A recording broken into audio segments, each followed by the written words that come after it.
Boa noite a todos vocês que estão aqui, a todos vocês que estão entrando. Eu preciso te dizer que essa é a segunda live da sequência de lives do livro Viva Sua Real Identidade. Eu me chamo Bruna Scarpati, estou aqui para transbordar sobre a sua vida e dizer para você, perguntar para você onde foi que você se perdeu. Onde foi que você se perdeu? E antes que a gente comece, eu peço para que você envie para o máximo de pessoas possíveis, porque mais pessoas merecem estar aqui. Essa live, sim, ela vai ficar gravada lá no meu Instagram, mas o mais importante, mais interessante é que você esteja aqui comigo, participando desse momento e transbordando também sobre a minha vida, porque quando eu te ouço, eu me sinto mais pertencente, eu me sinto mais conectada com vocês, eu me sinto aí da mesma forma que sinto vocês aqui do meu ladinho. Então vai enviando aí agora para todo mundo, para já virem para cá e falar, ei, corre para live, porque ela já está começando, mandando nesse momento, finalizando. Vou contar até 5, hein? 1, 2, 3, 4 e 5. Enviei. Enviados. Boa noite, Andréia. Boa noite, Vilma. Gente, tá sem áudio? Vai me localizando aí. Se tá sem áudio, se está com áudio. Eu acho que tá com áudio, mas vai me localizando, tá? Vilma, me diz aí se já voltou, se não voltou. Como é que estão as coisas? Ai, Jesus, me perdi. Calma, achei isso. Boa noite, Larice. Boa noite, meus amores. Vamos lá? Qual que é o livro? É este livro. Talvez você tenha, talvez você não tenha. Mas independente de ter ou não ter, seja bem-vindo, Jair. Ok. Independente se você não tem esse livro, permanece aqui, continue aqui, porque eu tenho certeza que isso vai ser transformador. Se você não tem, eu sugiro que você adquira. Nós estamos no capítulo 2, Jair. Esse livro, os homens às vezes eles não querem ler, mas eu te digo que é completamente viável para os homens também. Assim como, né, Jair, lá no Método CIS, a palestra da Camila toca nos corações dos homens e das mulheres. O livro também toca e chega assim, leva todos nós a um outro nível de consciência. E eu já entro no nosso tema logo, porque vocês sabem que eu sou rápida e ligeira, né? E o nosso tema de hoje é onde foi que eu me perdi? Quantos de vocês já se fizeram essa pergunta? Olhando... Aí, ó, o Beto te passou na sessão, né, Jair? Então, serve para os homens também. Então, permanece aqui, Jair, que essa é para você.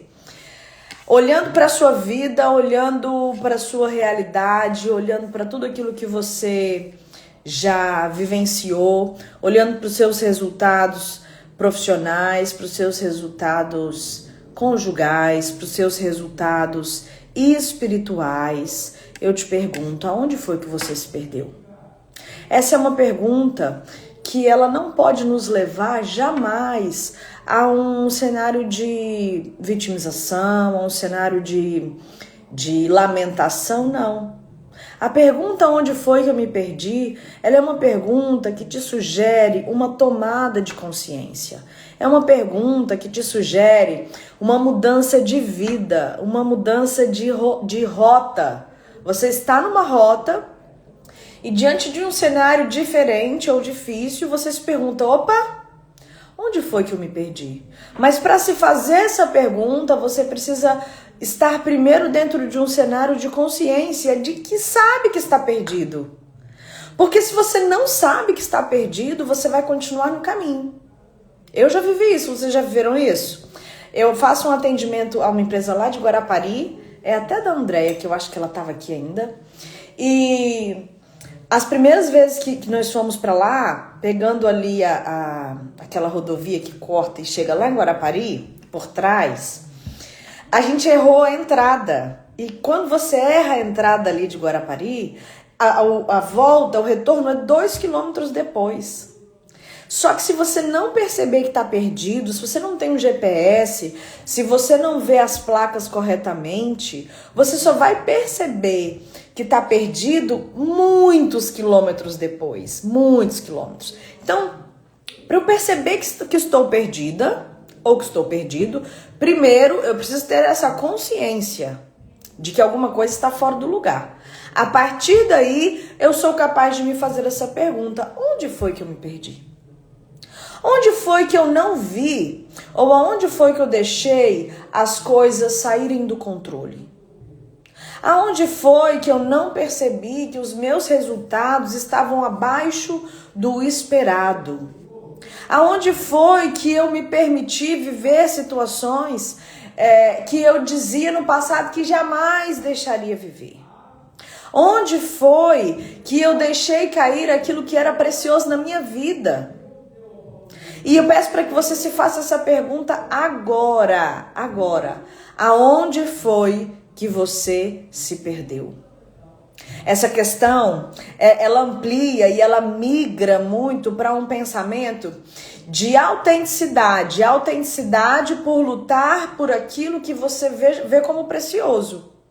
Por exemplo, na parte conjugal. Às vezes as coisas podem não ir muito bem e de repente o seu cônjuge chega para você e fala: olha, parece que tá tudo muito bom, mas você sabe que não está. Então eu quero terminar. Seu namorado, seu noivo, seu marido.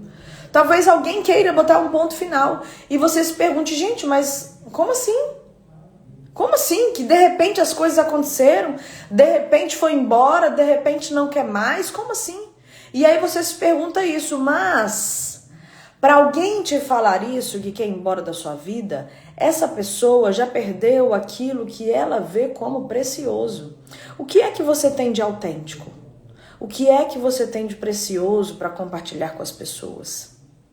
O que é que você tem de especial dentro de você que pode estar se perdendo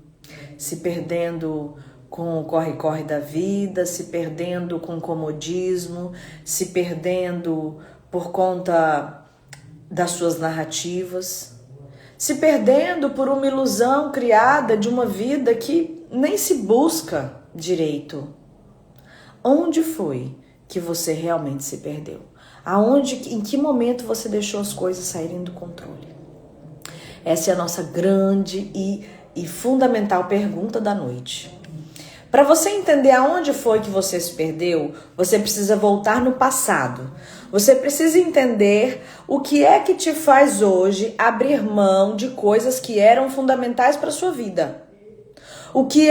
Por que hoje, qual que é o cerne da questão de onde foi que você se perdeu? Você se perdeu nas dores do seu passado. Mas o que é que te fez se perder nas dores do passado? Aonde que você criou esse cenário de autossabotagem? Aonde que você criou esse cenário de procrastinação?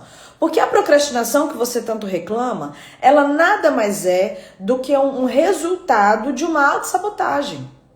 E de onde vem essa autossabotagem? De onde vem? Me diga, você sabe de onde vem essa autossabotagem?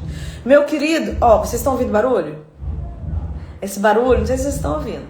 É porque aqui embaixo está acontecendo formação em coach. Então você vai, focar na minha voz, tá? Porque a gente vai ficar agora rapidinho com o fundo musical aqui, rapidinho. E enquanto isso você manda mais um pouquinho essa live para outras pessoas. Por quê? Porque a gente começa a entrar agora no assunto mais profundo de todos da nossa noite. Deixa eu mandar aqui mais um pouquinho. Deixa eu mandar e a gente vai entrar agora. Oh yes, tá ouvindo? Diz aí pra mim se você tá ouvindo. Minha avó. Foi, queridos, voltamos. Vamos lá, hein? Segue aqui. Em sentimentos ruins. Se você tá viciado você tá ouvindo? Voltou. Agora voltou. Se você tá viciado em sentimentos ruins, ocasionados e experimentados por experiências ruins do passado, esses sentimentos ruins vão fazer com que você recrie o cenário de autossabotagem. Então, muitas vezes, você vai voltar e recriar esse cenário de abandono, de rejeição, de humilhação, de tristeza, de injustiça, muitas vezes recriando. Por que recriando? Porque o seu cérebro vai te colocar de volta naquele primeiro cenário de dor para que você tente consertar aquela cena.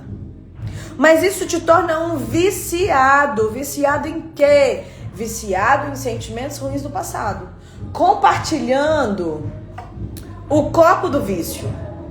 E aí você, juntamente com seu cônjuge, ou com seu filho, ou com seu patrão, ou com o seu namorado, vocês recriam cenários. Vocês estão me ouvindo? Agora vamos pular, gente. Vocês recriam cenários onde um alimenta o outro com o vício emocional. Você se perdeu nas suas memórias no momento em que você se viciou e tornou o outro viciado nos seus problemas. Gente, não dá pra fazer live aqui, já vi, tá? Tudo bem, tá tudo certo. Mas vamos lá. Larissa lembra, né? Vilma, você merece estar aqui, Vilma, tá vendo? Meu Deus do céu. Tá tudo certo. Esse sentimento de rejeição, de abandono, de injustiça, de traição, são sentimentos que matam você. São sentimentos que destroem o seu eu mais profundo e mais valioso. Mas quando eles foram vividos, foi o seu cônjuge que te traiu? Foi o seu filho que te desrespeitou? Você vai estar, Vilma. Foi o seu patrão que foi injusto com você? Também. Mas não começou aí. Por isso que a pergunta onde foi que eu me perdi, precisa olhar para trás. Porque a primeira vez que você viveu essa experiência não foi com os personagens do agora. A primeira vez que você viveu essas experiências de aí não foi com os personagens de agora. A primeira vez que você viveu essas experiências foi com papai, foi com mamãe, foi com titio, foi com o irmãozinho, foi com o priminho, foi com a tia da escola. Tudo que você viveu do 0 aos 12 anos de idade vão gerar sobre você um resultado muito maior do que o que você vive na vida adulta. O que você vive na vida adulta é um reflexo do que você viveu na sua infância. Então, nós nos perdemos lá para trás. Nós não nos perdemos no agora. Entende?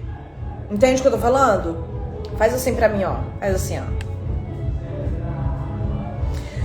Esses sentimentos ruins, essas memórias ruins que imprimiram em vocês uma identidade disfuncional, que imprimiram em vocês mentiras, que fez com que vocês se perdessem do projeto original da vida de vocês, gera 2 caminhos. Um caminho é do vitimismo, outro caminho é da intolerância. Então você vai gravar essas duas palavras. Vitimismo e intolerância. Todas as memórias ruins do passado, todas as memórias de dor que foram causadas na sua vida e que hoje tem reflexo e faz com que você se perca na sua real identidade, ele vai gerar vitimismo e intolerância. O vitimismo, ele vai te levar para a vítima sofredora. O que é a vítima sofredora? A vítima sofredora é aquela pessoa que senta e se lamenta. Sabe? Aquele que senta e se lamenta e continua se lamentando e resmungando e reclamando e às vezes, ai meu Deus, tadinho de mim, porque nada acontece comigo. Essa é a vítima. O que é o intolerante? O intolerante, ele é aquela pessoa que não tem paciência com o outro, que não tem tolerância com a ignorância do outro, com a vulnerabilidade do outro. É aquela pessoa que não tem paciência com o tempo de transformação que o outro vai demorar a ter. Então as memórias de dor, elas vão te levar para o vitimismo ou para a intolerância. E será que você é vitimista? Será que você olha para a vida sempre com barreiras, sempre com dificuldades, barreiras significativas que te impedem de alcançar o autoconhecimento? Ou será que você... Boa noite, Ingrid. Ou será que você é o intolerante? Aquela pessoa que não tem muita paciência com o tempo de mudança do outro. Aquela pessoa que não tem muito tato com o outro. Eu falo de mim, minha mãe acabou de entrar aqui, ela é prova viva. O meu papel muitas vezes foi do intolerante, impaciente, irritado, irritadiço, sempre escondido atrás de um perfil comportamental, de uma dominância alta. Muitas vezes eu me colocava na posição de intolerante com outras pessoas, o que afastava as pessoas de mim. Mas tudo isso, um julgamento extremo em relação às outras pessoas, com uma narrativa pesada, uma narrativa doída, sabe? Sabe essa dor? Essa dor era a dor que eu sentia e eu queria provocar no outro também. A vítima, ela também traz uma narrativa ruim, uma narrativa de vitimização, de coitadinho, né, mãe? A gente falava assim, é o tadinho. Como eu não era a vítima, eu era o intolerante, fazia o papel do intolerante, eu dizia que todo mundo era vítima e dizia que todo mundo tava com... Minha mãe falava que era síndrome de tadinho. Coitadinho dele. Só que, na verdade, os dois, tanto a vítima quanto o intolerante, são os dois que estão sangrando. São os dois que estão sofrendo. Eu não posso dizer que eu não era vítima, gente, porque o intolerante é vitimado também, tá? Porque ele acha que só ele é o dono da verdade. Ai, meu Deus, né? O mundo todo tá errado. Em algumas horas você vai ser... Em alguns ambientes você vai assumir o papel da vítima. Em outros ambientes, o papel do intolerante. Mas nos dois, eles refletem dores. Os dois personagens refletem dores. Nada mais do que isso. E quando eu olho para o outro com um olhar vitimado, e chega a doer aqui, ó, no meu ouvido, assim, ó, quando eu sinto a vítima, sabe? Ou como intolerante, porque eu, como ex-intolerante, olho para as pessoas e já vejo ali, olha lá o intolerante. Essa pessoa aqui mesmo. Essas pessoas, elas estão falando do outro, mas na verdade aquilo reflete a ótica com que elas se enxergam. Porque eu só sou capaz de olhar para o outro através dos meus óculos. E quais são os meus óculos? Os meus óculos é onde estão as minhas crenças. E todas as vezes que eu usar essa expressão de óculos, vocês leiam que eu estou querendo dizer crenças. Você tem as suas. Soraya, você tem as suas crenças. Jasmine, você tem as suas. Vilma, você tem as suas. Você tem as suas crenças que são positivas e são negativas. Mas quando eu olho para o outro e julgo o outro, ou me vitimo em relação ao outro, ou acho que o outro teve mais oportunidades do que eu, é preferidinho em relação a mim, são crenças. Nossa, tá sujo, hein? Meu Deus do céu. São crenças. Crenças que camuflam. E quando tá sujo, igual o meu óculos está aqui, ó, é pior ainda, porque eu enxergo as pessoas de forma embaçada. E aí eu deixo de ver o valor do outro. Eu deixo de ver o quanto a outra pessoa é valiosa, o quanto que ela é boa, o quanto que ela é amorosa. Por quê? Por quê? Por quê? Porque eu estou olhando pelos meus óculos. Aí eu vou olhar para o outro e vou dizer o quê? É oportunista. É ruim de coração, é mau caráter, é isso, é ingrato. Ai, meu Deus, como ele é ingrato, nunca está satisfeito. Era o que eu dizia do meu marido. Porque em relação ao meu marido, eu não era intolerante, eu era vitimista. Ai, meu Deus, como meu marido é ruim comigo. Ah, meu Deus, porque meu marido é isso. São os óculos das minhas dores e das minhas crenças. Bruna, você quer dizer que ele é o bonzão? Não, tô falando só de mim, eu não tô falando dele, tá? Tô falando só de mim aqui. Não tô falando do erro dele, tô falando do meu erro, combinado? Vou seguir a linha de tia Camila e tá tudo certo. Mas o que eu quero dizer pra você nessa noite?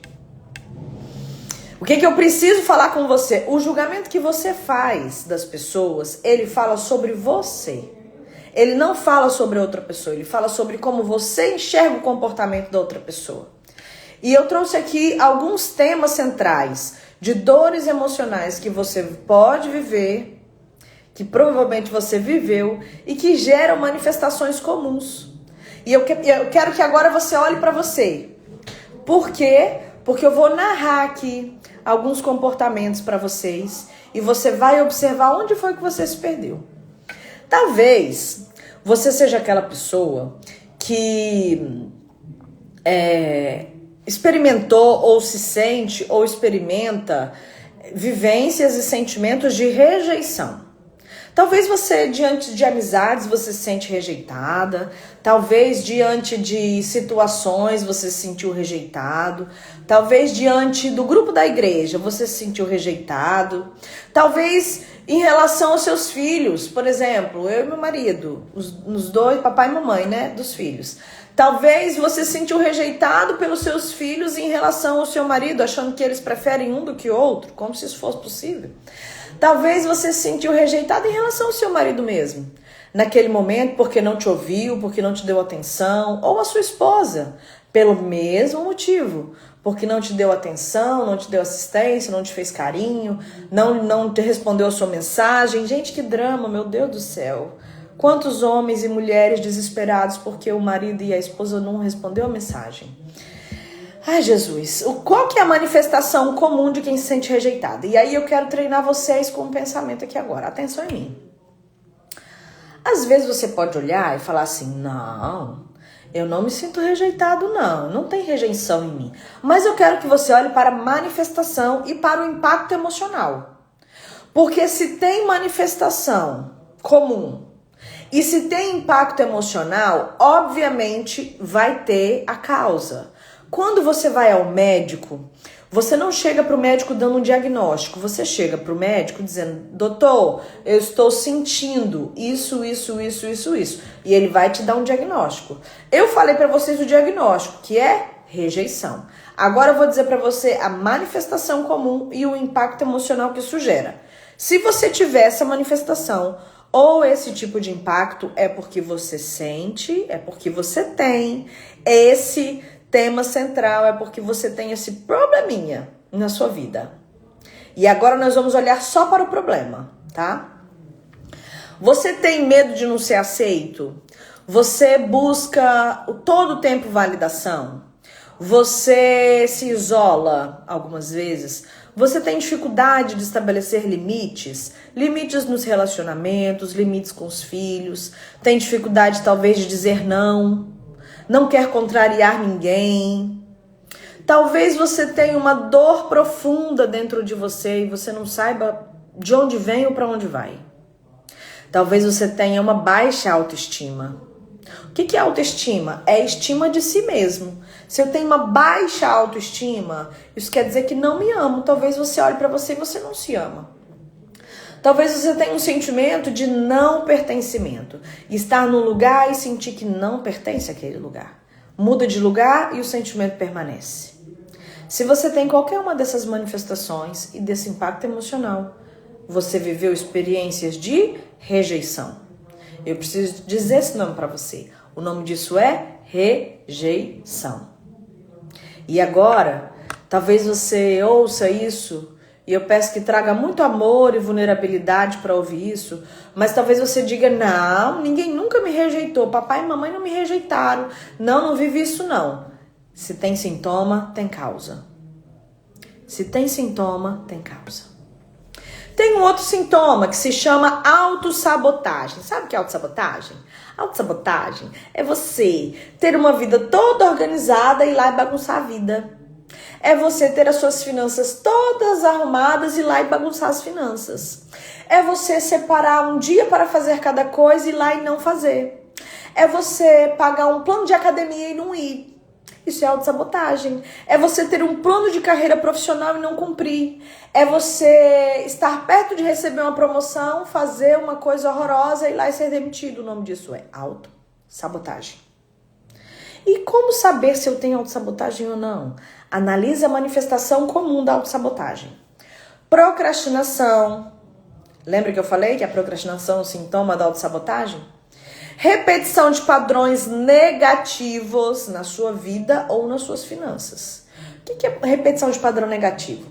É quando vovó separou, mamãe separou, irmã separou e você separou.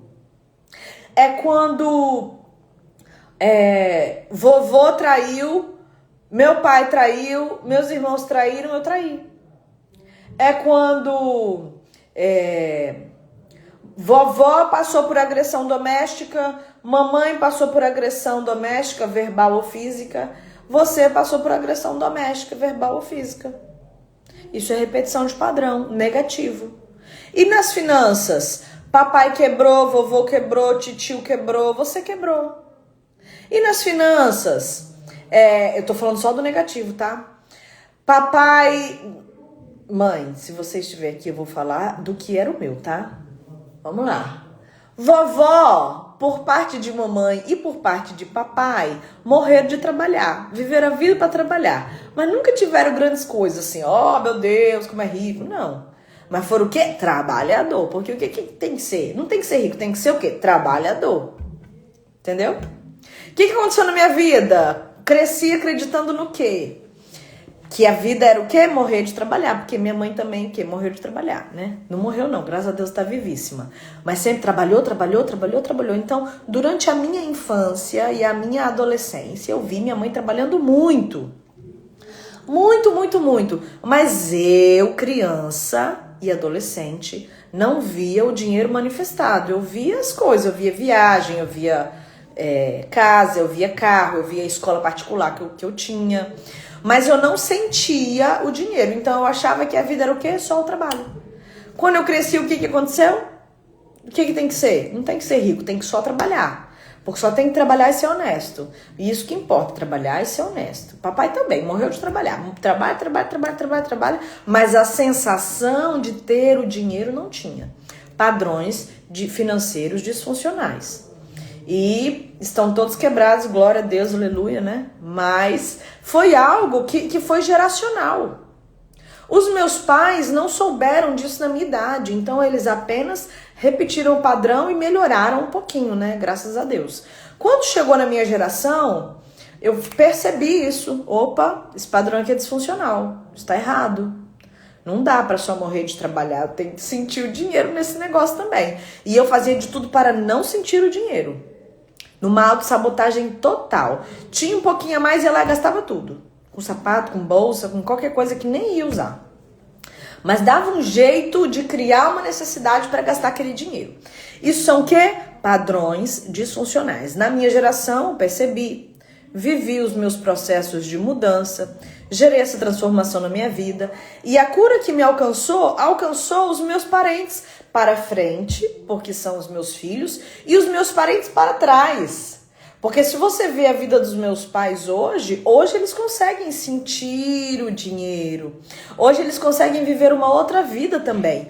E por muitas vezes motivado pelas transformações que eu vivi. Mas isso era uma realidade na nossa família. O negócio era trabalhar. Morrer de trabalhar. Então a gente só trabalhava. Trabalhadora a gente era, né? Ainda somos. Mas agora a gente vê o resultado disso, graças a Deus. O que a autossabotagem também te causa? Medo do sucesso. Medo do sucesso. Você sabe... Vou te mostrar que é medo do sucesso. Você sabe, vamos supor, que se ler um livro determinado, você vai alcançar um nível de sucesso profissional, financeiro, espiritual, que você sempre sonhou. Mas você olha pra cima e fala assim, opa, eu não mereço estar aqui. Então eu não vou fazer isso. Tenho livro para ler, mas não leio. Posso fazer isso, mas não vou fazer. Não, porque se eu fizer academia, eu vou alcançar o corpo que eu sempre sonhei, mas eu não posso fazer isso, porque eu tenho medo de ter esse corpo. Porque tenho medo de ter esse sucesso. O que vai acontecer comigo se eu alcançar todas as curas que eu busco alcançar na minha vida? Quem que eu me torno? De quem que eu me afasto? De quem que eu me aproximo? Será que dói?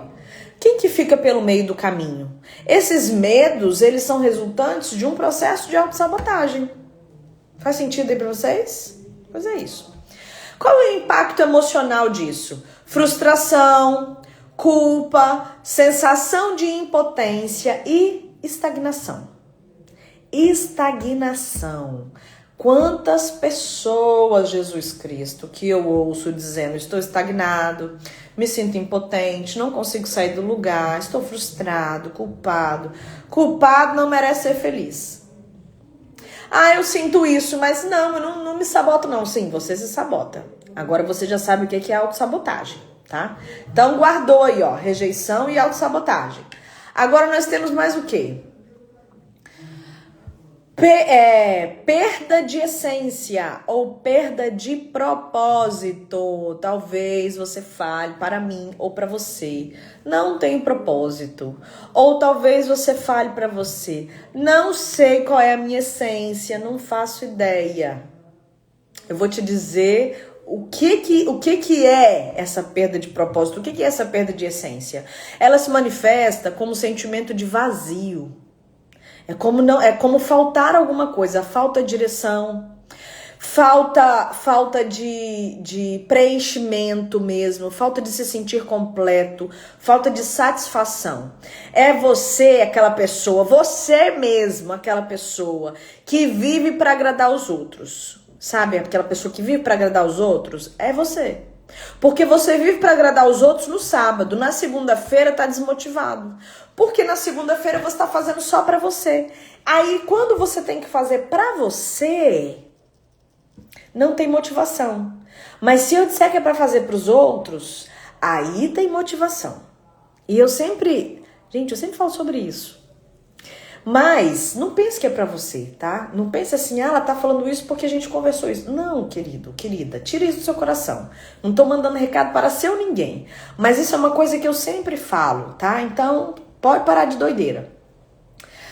Quando você não se ama o suficiente para fazer algo por você, crie um caminho mental, sim, de pensar, não, eu tô fazendo esse curso, ou tô fazendo método CIS, ou tô indo pra igreja, porque vai fazer bem pra minha família. Mas isso precisa ser temporário. Porque nós não vivemos somente de agradar e satisfazer a opinião e as necessidades alheias. Você precisa olhar para si e falar quais são as minhas necessidades. Porque senão o sentimento de não ter um propósito, um sentimento de estar desconectado com a sua essência, vai perturbar as suas noites. Você vai acreditar que a sua vida é só uma vida por acaso, que não serve para absolutamente um nada. E vai se sentir como? Porque isso gera um impacto emocional. Vai se sentir como? Desconectado, triste, apático, as coisas vão acontecendo e não tem nada de nada. Crise existencial. Ó, Ingrid colocou, quais são as minhas necessidades? E eu te volto a pergunta, quais são as suas necessidades? Quais são as suas necessidades? Daqui a pouquinho eu vou falar sobre as necessidades, tá? Fica aqui mais um pouquinho que eu vou falar. Quando você é povoado pelo sentimento de apatia, de crise existencial, de apenas sobreviver, isso significa que você é uma pessoa que já perdeu a sua essência e que não vive um propósito. Tá caindo ficha pra você? Pois é, tem que cair o tempo todo. Daqui a pouquinho eu falo sobre necessidade, tá, Ingrid? O que são crenças limitantes? Crença limitante é algo que você tem. Eu tenho as minhas também. As minhas crenças fortalecedoras fazem eu chegar até esse nível. Por que eu não chego até esse? Ainda não cheguei até esse. Porque eu ainda tenho crenças limitantes e eu preciso cortá-las para eu conseguir chegar. Se eu não tivesse crenças limitantes, eu já estava aqui. E eu falo abertamente para vocês. Eu já estou muito longe de quem eu deveria ser. Eu já estou muito longe de quem eu era, mas eu ainda não cheguei aonde eu quero chegar. Vilma, assiste a gravação então depois lá no YouTube, hein, por favor. As crenças limitantes, elas vão gerar um resultado. Que resultado é esse? Narrativa interna negativa. Não sou capaz. Vai ficar gravado no meu Instagram até amanhã e depois no YouTube. Quais são as crenças? Não sou capaz, não mereço, não consigo, o outro consegue, eu não. Isso vai te gerar um vitimismo, medo de arriscar, medo de não dar conta, medo de perder. Crenças limitantes. Vivendo abaixo da sua capacidade. O que isso gera em você de sentimentos? Insegurança, ansiedade, paralisia, autopiedade. Aquela carinha de, meu Deus, e agora? O que eu vou fazer da minha vida? Isso é quando você tem algo incrível para realizar e não realiza. Você tem uma expansão para viver e não faz. Você tem algo e não faz. Por conta do quê? Da sua autossabotagem? Sim. Mas sustentado por suas crenças limitantes. Elas vão sempre impactar a sua vida e te impedir de chegar aqui. Elas vão bater num teto, elas vão dizer, não, aqui você não pode, aqui tá bom aqui pra você. Entenderam? O que você pode ter também? Que as experiências ruins do passado, pode ser que você se perdeu aonde? No seu orgulho, na vaidade, na culpa. Por quê? Porque eles geram o quê? Dificuldade de pedir ajuda. Dificuldade de pedir ajuda, 100%.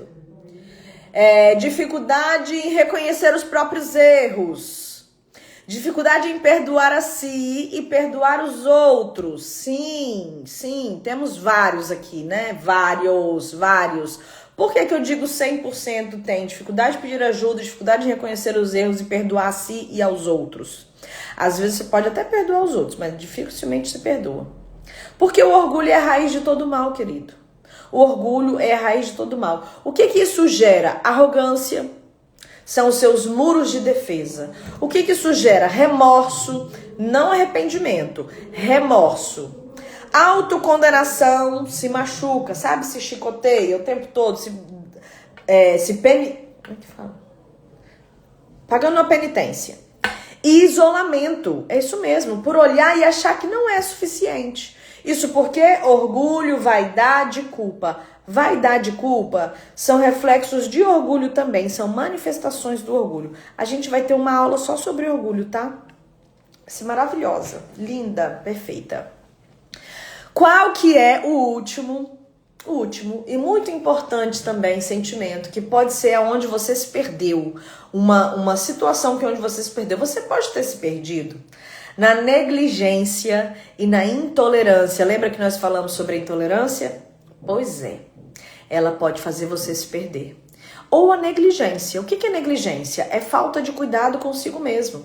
Descuido com a própria vida, descuido com a saúde, descuido com o relacionamento, descuido com os negócios, descuido, é negligência. Foi o quê? Negligente. Julgamento excessivo de si mesmo e julgamento excessivo dos outros. Sabe o juiz? Tem gente que é um juiz, né? Já fui a juíza, tá? Juíza. De dar... A gente, dá pra ver meus pantos. De dar a sentença. É uma coisa horrorosa. E desconexão social. Por que desconexão social? Porque a pessoa que é intolerante, ela não combina com ninguém. Ela tem raiva do mundo. Então ela está sempre irritada com o mundo, irritado com o mundo. Essa pessoa não dá conta de viver em sociedade. Entendeu? O que isso causa? Apatia. Apatia é o contrário de empatia. Então não se coloca no lugar do outro. Por quê? Porque é o julgador. É só o outro que é ruim. Amargura, isolamento e perda de influência. Uma pessoa que não é capaz de influenciar os outros, ela acha que está influenciando. Ela acha que está, né, resolvendo a vida de todo mundo, mas tá todo mundo só concordando para a pessoa parar de falar. Isso né? Até que é. Por que a pessoa tá fazendo isso? Porque não aguenta mais ouvir o intolerante. Porque não aguenta mais ouvir a pessoa encher de conselhos a vida do outro e não resolver os seus próprios problemas. E aí Ingrid me perguntou assim, meu Deus, mas qual é a minha necessidade? Porque você tem algum desses. Ou você é intolerante, ou você... Que você é orgulhoso, eu já sei, tá? É orgulhoso. Que tem crenças limitantes? Tem. Tem crenças limitantes. Talvez você não tenha perda de propósito, mas talvez tenha. Que tem autossabotagem? Com certeza tem. Autossabotagem em alguma área da vida. E rejeição? Também rejeição. Em algum aspecto. Com certeza absoluta. Mas como é que a gente faz para resolver tudo isso? O primeiro caminho é dizer um chega. É falar, ok, eu tenho isso mesmo, mas eu não quero mais. Então é o meu chega, é o seu chega. Hoje é o dia do seu chega. Decida hoje viver uma nova vida. Decida hoje dar o seu chega ao que existe de disfuncional em sua vida e falar assim: eu não tolero mais isso, eu não quero mais isso. Ingrid, a aula de orgulho vai sair. Depois eu confirmo para vocês quando é que vai ser, porque tá aqui na sequência. Mas é uma aula específica sobre orgulho. Quando você decide dar o seu chega, a decisão é o primeiro passo para olhar e falar assim: não quero mais isso. Eu preciso viver uma metanoia, eu preciso viver uma mudança de pensamento. Depois de você dizer o seu chega, igual a Ingrid fez aqui, ó. Eu decido dizer e agir e dizer chega, não quero mais isso na minha vida. Primeiro passo. Segundo passo é o caminho do perdão. Por quê? Porque alguém ensinou para aquela criança que era bem pequenininha que era assim que as coisas deveriam ser. Alguém muito bem intencionado, mas sem compreensão, sem entendimento, fez com que eu e você acreditássemos que a vida era para ser vivida desse jeito, que era mais seguro viver assim, que era bom viver assim. Alguém talvez tenha dito para você coisas que agrediram a sua identidade, que não te fortaleceram, ou talvez não disseram nada. Sabe por quê?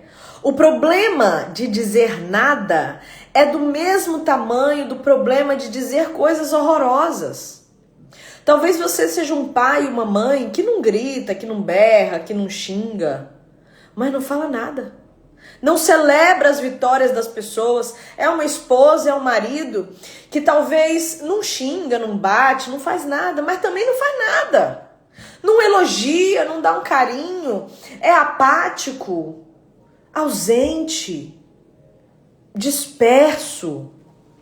O problema emocional, a fratura emocional que a ausência traz é do mesmo tamanho da fratura emocional daquele que te feriu com as mãos, daquele que te feriu com as palavras. Então, o cuidado que eu preciso ter da minha boca não é apenas o que sai, mas aquilo que deixa de sair também. Por quê? Porque eu tenho que tomar cuidado se eu estou matando o outro com a palavra, ou se eu estou matando o outro com a rejeição, com o isolamento. Quando eu isolo a outra pessoa, eu estou querendo dizer para ela: você não é importante para mim. Entende? Ah, mas eu tenho que ficar validando o tempo todo. Querido, você sabe do seu coração. Você sabe o que faz sentido para você. Eu peço apenas que hoje você reflita.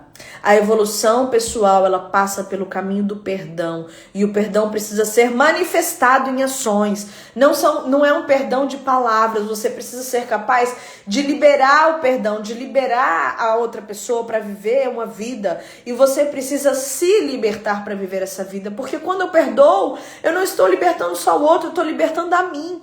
Eu estou me libertando dos pesos, eu estou me libertando daquilo que me sufoca. E esse é o meu convite para você hoje, de percorrer o caminho do perdão. Bruna, eu vou ter que acusar meus pais a vida toda? Não, acusar não, mas reconhecer o erro. Reconhecer o erro do outro faz parte do seu processo de perdoar o outro. Isso vai mudar a sua narrativa, vai sair da sua mente as narrativas de vitimismo. Vai sair da sua mente as narrativas de intolerância. E você vai se tornar uma pessoa aberta para transbordar na vida do outro. E quando eu me torno aberta para transbordar, eu permito que as pessoas ao meu redor se sintam pertencentes. Gente, leiam o capítulo 2, por favor. Lá no capítulo 2, a partir da página... grava aí, ó. A partir da página 54, ele vai trazer para nós uma sequência de 4 experiências fundamentais. Porque você viveu aquelas coisas ruins, mas tem coisas boas que você precisa promover na vida das pessoas que estão ao seu redor, ainda que... Deixa eu aumentar aqui um pouquinho. Ainda que você não esteja 100% curado, tem pessoas ao seu redor que não merecem carregar as dores que você já carregou. Você já entendeu isso e você agora vai viver a jornada do perdão. Página 54, Ingrid. Você vai viver a jornada do perdão. Mas a vida, ela acontece. Não dá pra chegar pras pessoas e falar assim, hein, espera aqui um pouquinho, que eu vou ali me curar, depois eu volto. Dá pra fazer isso? Não dá, né? A vida, ela vai acontecendo, você vai se curando, mas você já tem que começar a acertar, antes mesmo da cura estar completa, do perdão estar completo. Existem 4 experiências fundamentais que você precisa promover na vida das pessoas, que essas experiências vão ser da seguinte maneira. Ainda que você erre, gerando essas 4 experiências, você vai conseguir promover memórias positivas na vida das pessoas. Memórias que você precisava vivenciar na sua vida, mas que agora você consegue promover na vida do outro. A primeira é o pertencimento.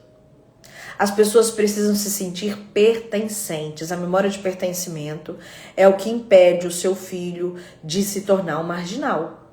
A memória de pertencimento impede o seu marido de olhar para fora. Impede a sua esposa de olhar para fora com olhares desejosos. Por quê? Porque ela se sente pertencente. Ela pertence a esse ninho. Ela pertence a esse ambiente. E essa memória é o que cria elos. Os elos mais profundos são os elos de pertencimento. Então, ainda que você ainda carregue dores de rejeição, de abandono, de injustiça, humilhação, o quanto que hoje você já consegue promover memórias de pertencimento na vida das pessoas. E agora falando de business. Quer ter um negócio de sucesso? Gere pertencimento na vida do seu cliente. A experiência do seu cliente tem que ser de pertencer. Eu faço parte disso. Qual que é a segunda memória? É a memória de importância. Deixa eu ver se ele coloca nessa sequência. Importância. Segunda memória é a memória de importância. Esse conteúdo também tem um outro livro de criança, tá? O Educar, Amar e Dar Limites. A memória de importância, o que ela vai gerar na sua vida? Ela vai fazer com que você acredite que é importante. Bruna, mas eu preciso promover isso na vida do meu filho? Sim, você precisa. Porque se você não mostrar para o seu filho o quanto que ele é importante, quem é que vai mostrar? Ele vai acreditar que ele tem um desvalor, e se você hoje vive um sentimento de se sentir desvalorizado por alguém, é porque lá no fundo e lá atrás alguém não te deu esse valor. Quem que tem que te dar esse valor? Quem que tem que dizer pra você? Quem são as primeiras pessoas que precisam dizer pra você que você é importante? Papai, mamãe ou seus cuidadores, se você não foi criado por papai e mamãe. Se eles lá quando você é pequenininho não disseram pra você o quanto que você é importante, você vai viver uma vida toda buscando essa validação dos outros. Não vai ser diferente, vai ser exatamente assim. Uma vida inteira buscando validação de quem não vai te valorizar. E aí vai se sentir desvalorizado por todas as pessoas. Ainda que, atenção, ainda que as pessoas ao seu redor te valorizem, você vai viver um sentimento de se sentir desvalorizado. Entendeu? Ah, mas por que esse sentimento me povoa? Porque lá atrás, papai e mamãe não geraram em mim o sentimento de pertencimento que eu gostaria ou que eu precisava. Por isso que hoje, no seu processo de cura, não dá para esperar totalmente estar curado para começar a manifestar esse sentimento. Porque o seu filho, o seu marido, o seu funcionário, o seu cliente já estão aí. E eles precisam desse sentimento de importância, assim como você precisava. Qual que é a terceira memória? Terceira memória é a memória de conexão.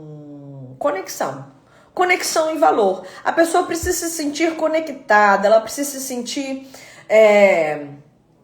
importante também, mas a importância já foi. Mas é fundamental que você comunique carinho, comunique amor, comunique atenção.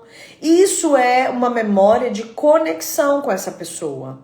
É fundamental que você sinta que alguém está dando atenção para você. Sabe por quê? Porque senão você vai acreditar que precisa estar doente. Atenção. Você vai acreditar que precisa estar doente para alguém te olhar. Precisa estar passando um problema muito grande para ser visto por alguém. O que isso vai significar na sua vida? Ainda que você não esteja com problema, você vai criar.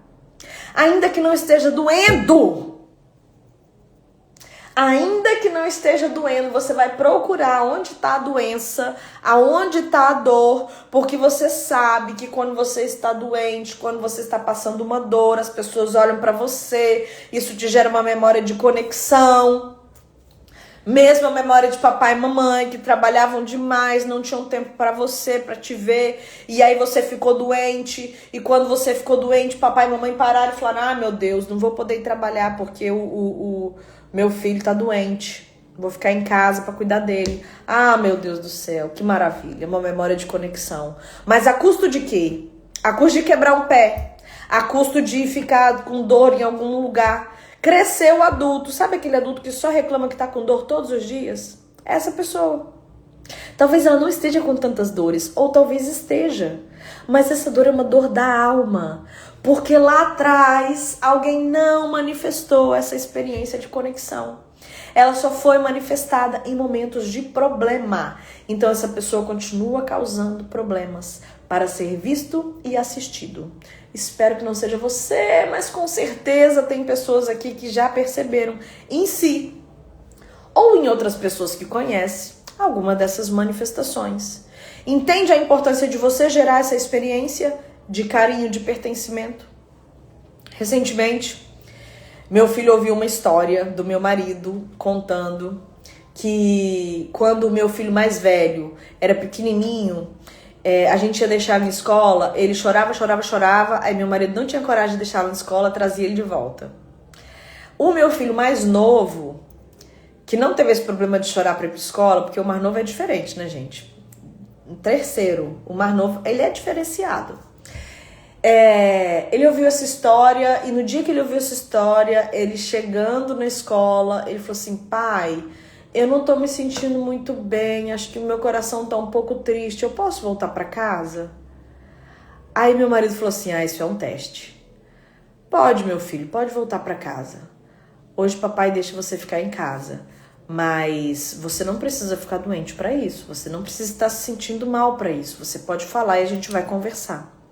E ele voltou pra casa. Foi um teste pra ver o quanto que o pai tinha de um com o outro. Porém, isso nunca mais aconteceu. Por quê? Porque ele foi satisfeito daquela resposta. E ele percebeu que não precisa disso para gerar uma conexão. Ele tem o espaço dele, ele tem o local dele, ele tem a forma dele se conectar.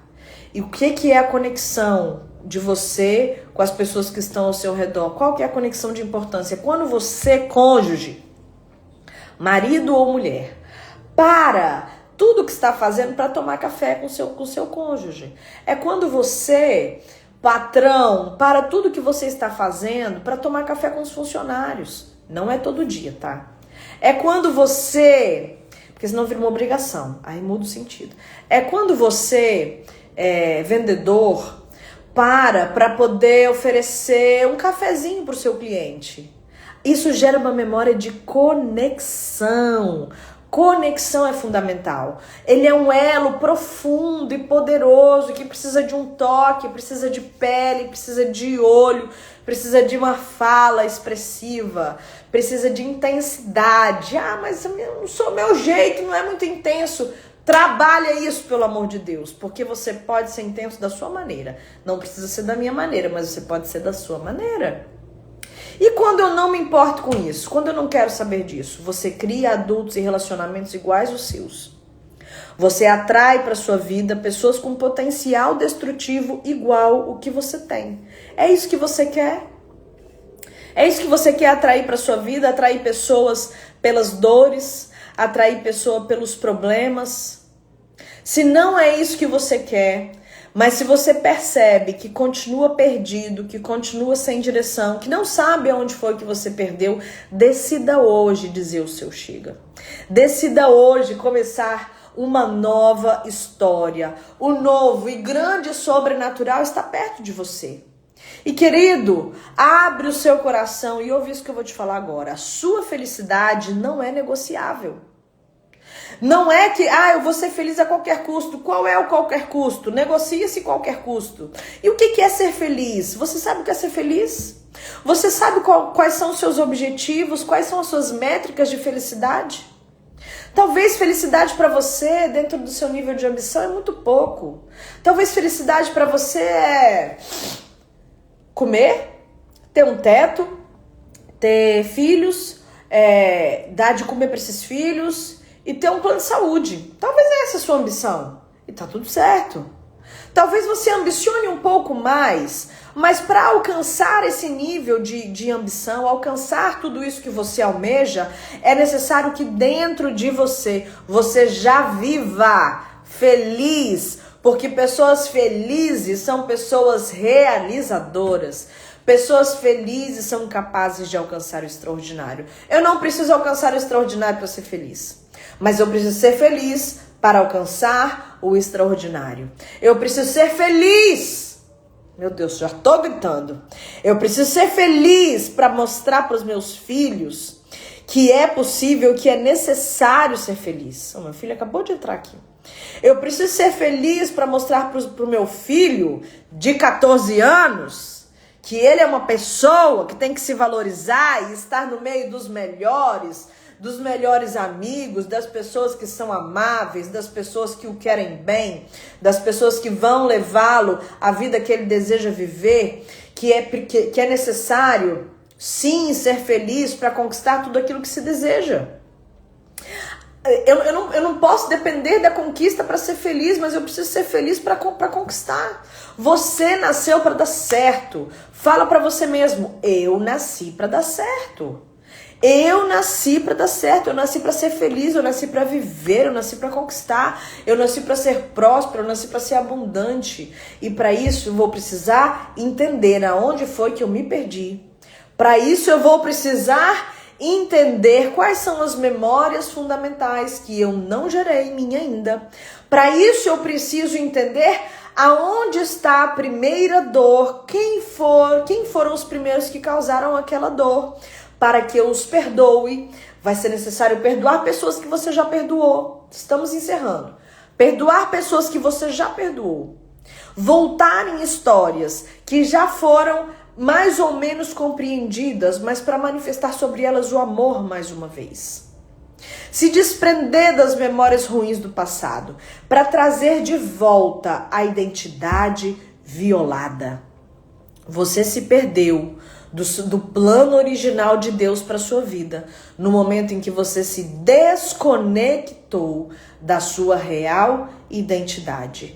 Esse é o momento, esse é o elo perdido. O elo perdido é o elo da sua real identidade. E essa semana é uma semana de refletir, de pensar quais são as minhas memórias de dor. Quem ainda falta ser perdoado? Até quando eu vou aceitar de mim resultados abaixo do que eu posso realizar? Até quando eu vou aceitar relacionamentos medíocres? Até quando eu vou aceitar faturamentos medíocres? Até quando eu vou aceitar amizades medíocres? Até quando eu vou aceitar que as pessoas façam por mim muito menos do que elas podem? Até quando eu vou aceitar que eu faça por mim muito menos do que eu posso fazer por mim? Até quando? Chegou o dia do seu chega. Chegou o dia de interromper esse ciclo vicioso de autodestruição e começar a olhar para frente e dizer: eu mereço ser feliz a partir de agora, porque eu nasci para dar certo. Deus não tem plano errado. Você nasceu para dar certo. Então tome posse da sua bênção, tome posse daquilo que Deus derramou sobre a sua vida, porque está chegando a hora de transbordar, mas você só transborda o que tem dentro. E se o que está dentro está ferido e doente, você vai ferir e adoecer pessoas. Não tem atalho. Não tem atalho, só tem um caminho. E o caminho é viver a sua jornada de transformação. E a sua jornada de transformação tem um terceiro capítulo. E o terceiro capítulo acontece terça-feira que vem, aqui pelo Instagram, por esse mesmo horário, nesse mesmo dia, aonde eu vou conversar com você e nós vamos aqui, viver este momento. E qual é o tema da live de semana que vem? Qual? Você vai ler o capítulo 3. Rejeição. A maior de todas as dores. eu encerro esse momento dizendo para você o seguinte: sabe no que é que você se torna? Quando você não olha para isso tudo que a gente conversou hoje, quando você não se importa em resolver isso na sua vida, você se torna um mentiroso, uma mentirosa, escondendo das pessoas ao seu redor, escondendo de você mesma, de você mesmo, as suas mentiras que você conta sobre você, fingindo que lê um livro, fingindo que foi pra academia, fingindo que tá manifestando carinho e atenção pelo seu filho, fingindo que tá fazendo as coisas que tem que fazer, fingindo que tá executando o trabalho que tem que executar, escondendo os seus erros de você e das pessoas. Mas chegou o dia de parar de mentir para si mesmo e parar de mentir para as pessoas. Chegou o dia de começar a olhar para isso com coragem, verdade e humildade. E para isso, eu sou sua coach, eu vou te treinar. Você vai ler o capítulo 3 deste livro e vai se preparar para a nossa live de terça-feira que vem. Que para quem fez sentido, me manda um joinha, me manda um coração, me manda um beijo, me manda qualquer coisa aqui, que eu vou encerrar esse momento profetizando sobre a sua vida. Ai, Ingrid, é tão bom ter você por aqui, meu amor. Adoro quando você comenta. Ai, que linda. Andressa também. Andressa, qual livro? Esse livro aqui, ó. Viva Sua Real Identidade. A capa dele, eu não sei se tá com essa foto. Eu acho que a foto mudou. Mas é esse livro aqui, ó. Viva Sua Real Identidade. Lê do capítulo 1 ao 3, que semana que vem a gente vai dar continuidade nesse mesmo horário. Mas eu quero profetizar sobre a vida de vocês. Então, como é que a gente faz? Abre a mãozinha. E eu tô acelerada aqui pra eu cumprir meu horário com vocês, tá? Te amo, meu amor. Juliana também tá sempre marcando presença aqui comigo. Ó, no dia de hoje, que dia é hoje? Dia 1º de julho de 2025, exatamente às 20 horas e 4 minutos. Mãe, você estava aqui, que lindo, eu vou profetizar sobre você também. No dia de hoje, às 20 horas e 4 minutos, eu declaro e profetizo sobre a sua vida. Todos vocês que estão aqui, todos vocês que verão essa live gravada, que tudo aquilo que te impedia de alcançar a sua vida extraordinária, ele será exposto sobre você essa semana. Eu declaro sobre você que o dia do seu chegou mais uma vez. Eu declaro sobre você que a sua felicidade será inegociável a partir de agora. Eu declaro sobre a sua vida que sim, você nasceu para dar certo. Sim, você nasceu para ser feliz. Sim, você nasceu para ser pleno. Sim, você nasceu para abundância. E tudo aquilo que te impedia não te impede mais. Eu declaro sobre a sua vida que os seus planos serão colocados em prática, que a sua vida fugirá da autossabotagem. Você vai viver uma vida de retidão, de foco, de maestria. Eu declaro sobre a sua vida, no dia de hoje, que tudo aquilo que você tocar prosperará. Eu declaro sobre a sua vida que todo o seu trabalho retornará em finanças também, em bênçãos financeiras, em bênçãos emocionais, bênçãos espirituais. Eu declaro sobre a sua vida que um novo nível de consciência e de espiritualidade começará a partir de agora. Esse é o ano da sua virada e eu declaro que você veio nesse mundo para vencer. É isso que eu declaro sobre a sua vida no dia de hoje. Em nome de Jesus, maravilhoso, eterno e sublime, meus queridos. Amém e amém. Andressa falou assim, eu cheguei no final, mas semana que vem... Isso, semana que vem você entra na hora. Bruna, acabou de entrar, você vai ver de novo essa live que ela tá gravada e eu vou encerrar ela aqui agora, meus amores. Muito, muito, muito obrigado pela companhia de vocês nessa terça-feira, horário de fazer janta. Mas eu já declaro sobre vocês que vocês vão voltar lá e vão ver tudo de novo e vai ser bênção. Envie para outras pessoas e vamos fazer esse grande movimento. Jair, meu querido, Jair, esse é o seu ano. Não pare no meio do caminho, essa profecia vai ficar gravada. Esse é o seu ano e até que o ano termine, você vai ver a obra poderosa de Deus sobre a sua vida. Beijo grande para todos vocês, amo todos e vejo vocês daqui a pouquinho no Instagram e vejo também vocês amanhã, depois de amanhã e principalmente terça-feira que vem, ó. Beijo! Tirar minha foto.